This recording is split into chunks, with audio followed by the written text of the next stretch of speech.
Before the flood reshaped the earth, before angels fell and judgment was sealed, one man crossed a boundary no human was meant to cross. He did not travel by dream alone. He did not imagine what he saw. He was summoned, lifted from the world of breath and dust, carried beyond clouds, stars, and time itself, into realms where light obeys command and silence speaks louder than thunder. What he witnessed was not given to kings, not entrusted to prophets of nations, but to one man, chosen to record what heaven never intended to hide forever. His name was Enoch, and this is where his journey truly begins. Welcome to Hidden Origins, where ancient records, lost texts, and forbidden revelations are brought back into the light. Today, we step into one of the most mysterious journeys ever recorded. Long before humanity was swallowed by floodwaters, there lived a man whose life moved quietly against the rising tide of corruption. Enoch was not known for power or conquest. He ruled no cities. He commanded no armies. Yet his life stood apart. He walked with discipline, restraint, and reverence in a world already drifting toward chaos. His devotion was steady, unshaken by the growing violence around him. And it was this quiet obedience that drew heaven's attention. At 365 years of age, on the first day of a new month, something inside Enoch shifted. He was alone, resting, when a weight settled over his spirit, an unexplainable sorrow. Even in sleep, tears formed. His heart sensed what his mind could not yet grasp. Then the air changed. Two beings appeared beside him. They were tall beyond human measure, their presence overwhelming yet ordered. Their faces radiated like the sun at full strength. Their eyes burned with living fire. From their mouths flowed a brightness like flame, yet their voices were calm. Their garments shimmered in deep royal hues. Their wings reflected gold. Their hands were pure and bright, untouched by earth. They called him by name. Enoch awoke in fear, his body frozen by awe. But one of the beings spoke with authority, wrapped in gentleness. "Do not be afraid. We have been sent by the Eternal One. Today you will ascend with us." Before Enoch could speak, the messenger continued. "But first, you must instruct your household. No one is to seek you. No one is to call for you. Only when the Lord permits will you return." Enoch did not argue. He did not ask why. He rose, left his dwelling, and gathered his sons. With measured words, he told them everything he had been commanded. "I do not know where I am going," he said, "nor what awaits me. But do not turn aside from the Most High. Do not trade truth for empty power. Everything built apart from God will fall." He warned them not to search for him, not to mourn him, not to interfere with what had been decreed. Then, without ceremony, he was lifted. The beings spread their radiant wings and carried him upward.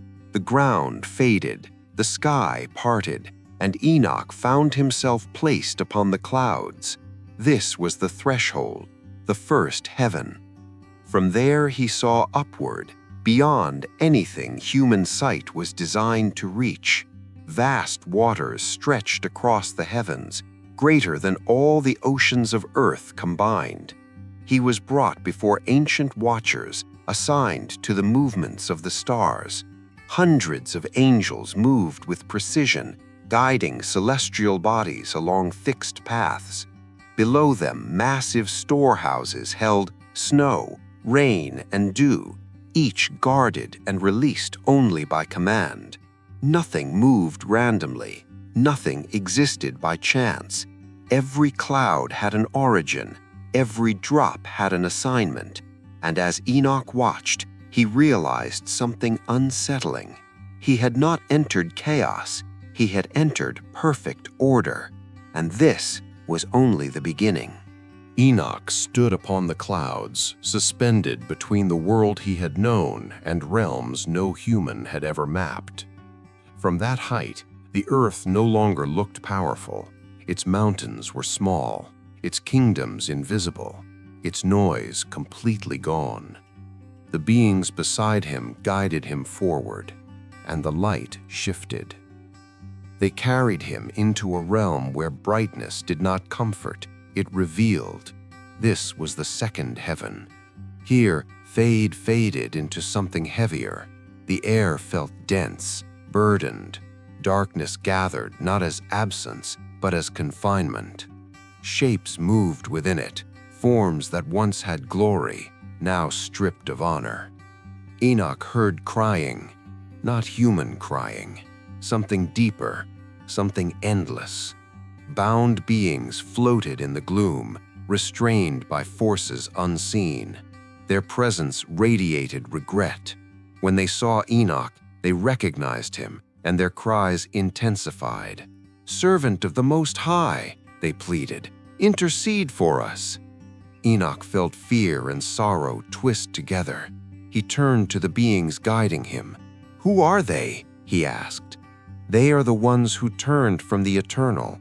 They followed rebellion instead of order. Their leader is bound elsewhere. These await judgment." Enoch lowered his eyes. "I am only a man," he answered the prisoners. "I cannot pray for angels. I do not even know what awaits me." And with that, the guides led him away. Upward again.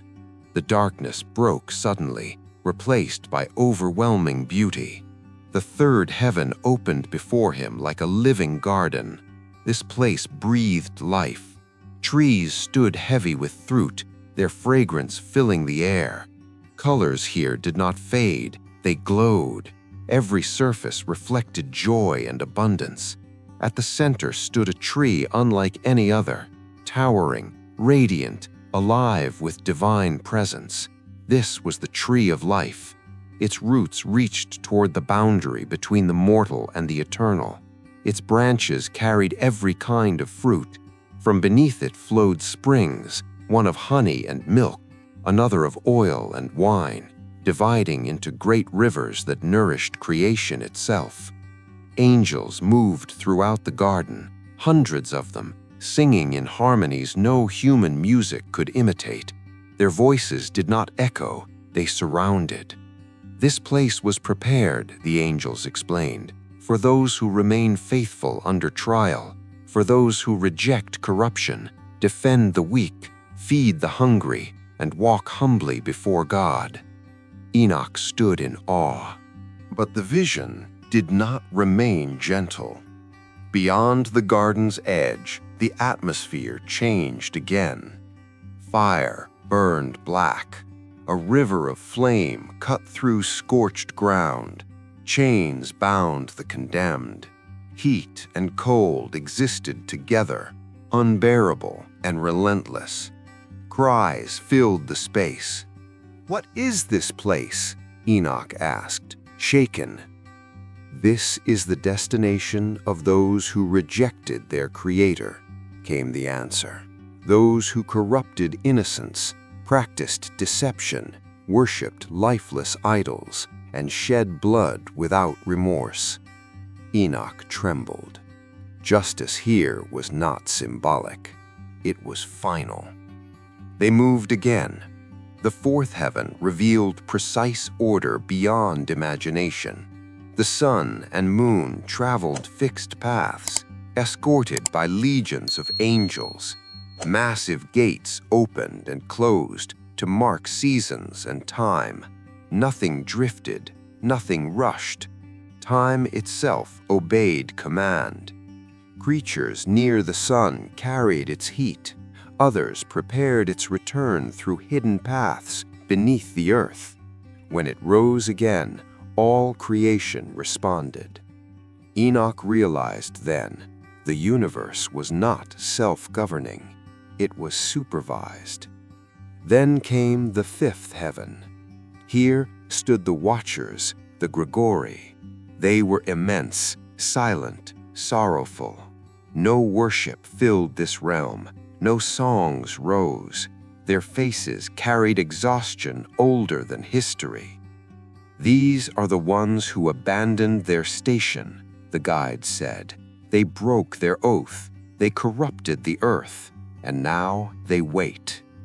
Enoch spoke to them, urging repentance, and for the first time, sound returned. Trumpets echoed. The watchers lifted their voices together, deep, mournful, unified. Their song rose toward the throne they had once forsaken. And then silence returned. Higher still, the sixth heaven blazed with symmetry and authority. Angels here governed creation itself, stars, seasons, oceans, harvests, even the recording of human lives. Every action, every word, every intention was known. Nothing was missed, nothing forgotten. As Enoch looked upward once more, the light intensified beyond endurance. The final ascent awaited, and what stood ahead no human had ever described without trembling. The ascent did not slow. If anything, the light grew heavier, pressing against Enoch's senses as if reality itself were thinning. Then he entered the seventh heaven. Here, language failed him.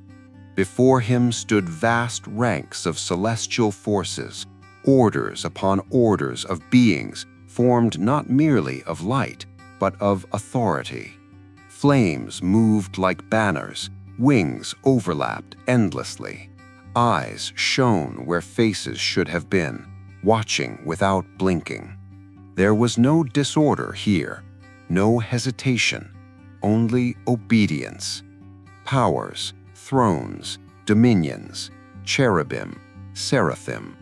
9 distinct orders stood arranged in flawless hierarchy, each fulfilling its function without command needing to be spoken. Their presence caused Enoch to tremble. His strength nearly left him. But the beings guiding him spoke again. "Be strong, do not fear." From a distance, far beyond what mortal eyes should reach, Enoch saw it. A throne, immense, uncreated, untouched by time. It did not rest upon ground. It did not cast shadow. It existed because everything else did. Enoch fell to his knees. "What lies beyond this?" he whispered. "What exists above even this heaven?" The answer came calmly. "This is not the highest." He was shown the eighth heaven, where seasons are governed, where rain and drought are assigned, where the constellations stand in their appointed places. 12 formations watched over time itself, unmoving, eternal. Then the ninth heaven opened before him. Here dwelt the fixed stars, the great celestial signs embedded into the structure of the heavens. Their positions were not symbolic, they were functional, markers placed before the foundation of the world. Finally, the ascent ended. The 10th heaven, Aravat. Enoch could no longer stand. Before him was the presence of the Lord, not a form that could be studied, not a face that could be described. It was like molten fire drawn from the heart of creation, burning, radiant, alive. Sparks of glory surged outward. Light here did not illuminate objects, it defined existence. No thought survived intact. No comparison held. Who am I, Enoch thought, to witness this? He collapsed, face to the ground. Then the voice came. "Be strong, Enoch. Do not be afraid. Rise and stand before me." The archangel Gabriel appeared, lifting him gently, like a leaf carried by wind. He brought Enoch closer, closer than any human had ever stood. Around the throne, cherubim and seraphim sang without ceasing. Holy, holy, holy is the Lord of hosts. Heaven and earth are full of his glory. Then another command was spoken, one that silenced the heavens. Let Enoch remain before me. The celestial beings bowed in agreement, and then the transformation began. The archangel Michael stepped forward. Remove his earthly garments, the Lord commanded. Anoint him, clothe him in glory. Michael obeyed. Enoch felt his human form dissolve, not destroyed, but replaced. Heavenly oil touched him, brighter than light, gentler as dew. His body changed. His flesh no longer reflected earth. He became like those around him. Then the Lord summoned one of his wisest servants, the archangel entrusted with record and revelation. Bring the books, God said.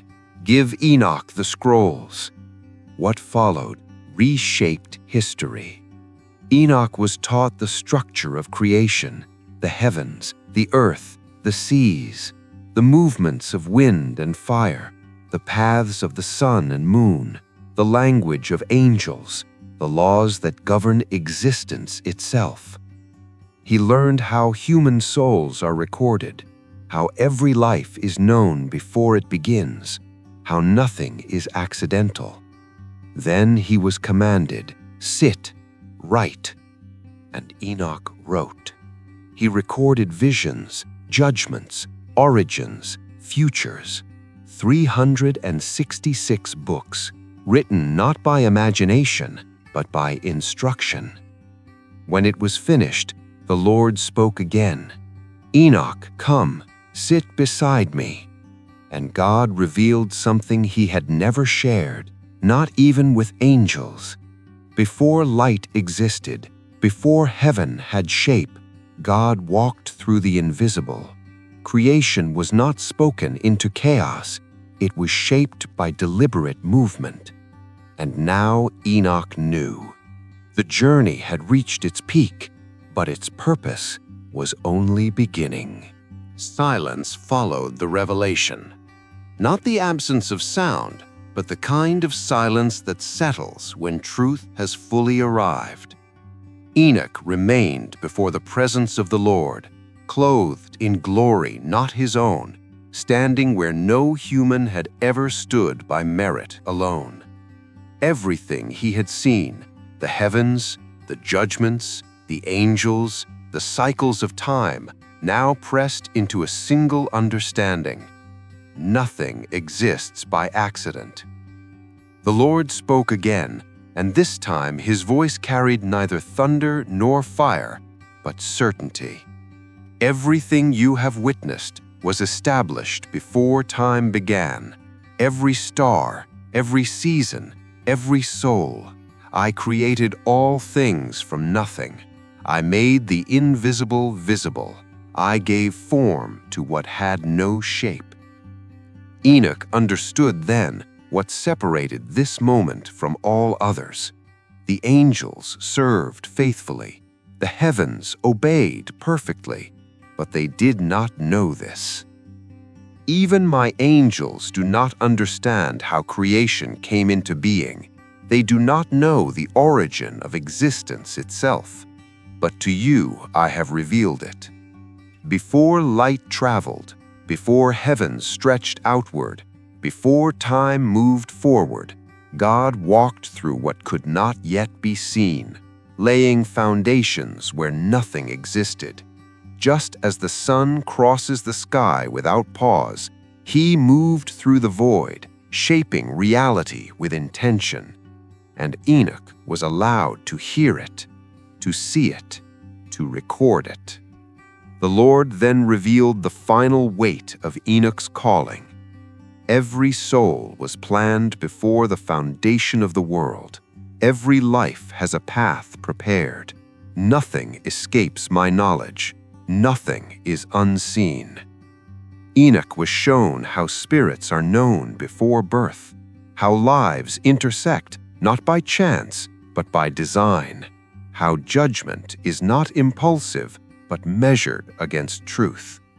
Then came the final command: you will return, not as you were, not as a man downed only to earth, but as a witness. The presence withdrew, not in distance, but in completion.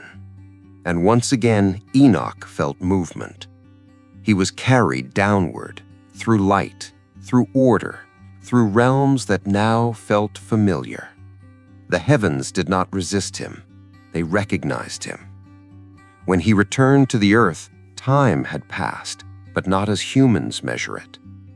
Enoch gathered his sons, and he wrote.